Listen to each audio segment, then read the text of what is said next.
For our face-off assignment, me and Lucas chose the physical activity skill development approach versus sports skills approach. And I'm going to be arguing for physical activity skill development approach as opposed to sports skills approach. It's going to be persuasive, and the purpose is to understand that physical activity can be very beneficial in a variety of ways outside of just teaching skills for sport. According to Darst and Pengrazi of our very own Dynamic Physical Education book,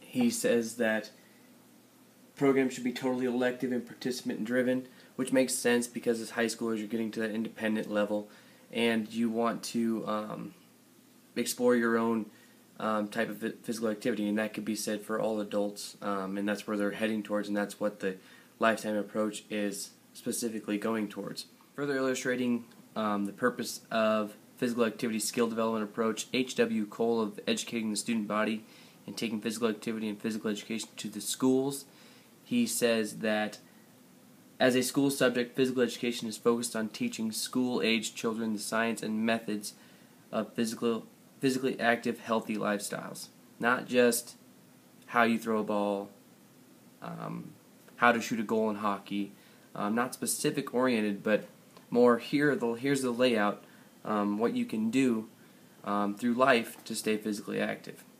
And that's what I think the greatest benefit of the health club fitness approach, more or less being a team and deciding what's best for you in this physical activity world, what appeals to you the most, and that's where students I think get excited with the individual efforts and ownership over their own activity, rather than being told to, hey, we're going to play pickleball today, and that's what it's going to be. No, that's not how it is anymore. It's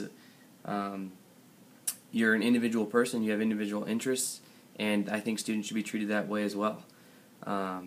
Whatever their interest may be, it just needs to fit the guidelines and standards. And if they're being physically active in an appropriate way and they're learning something and being active while doing it, I think that's the best way to go about teaching physical education. In closure, the physical activity skill development is a much better approach than a sports skill approach because it gives kids a variety of different ways to stay healthy and active.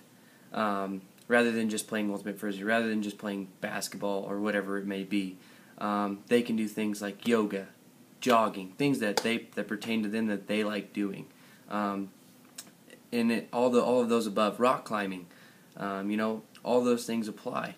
And the other part of that is getting kids to understand it's not just doing it to doing it. Doing these things for fun, but there's a lot of benefits to it. Staying active helps you beat obesity, helps you feel eating right, and maintaining a healthy lifestyle will make you feel better, have lots more energy, you'll be a lot more productive.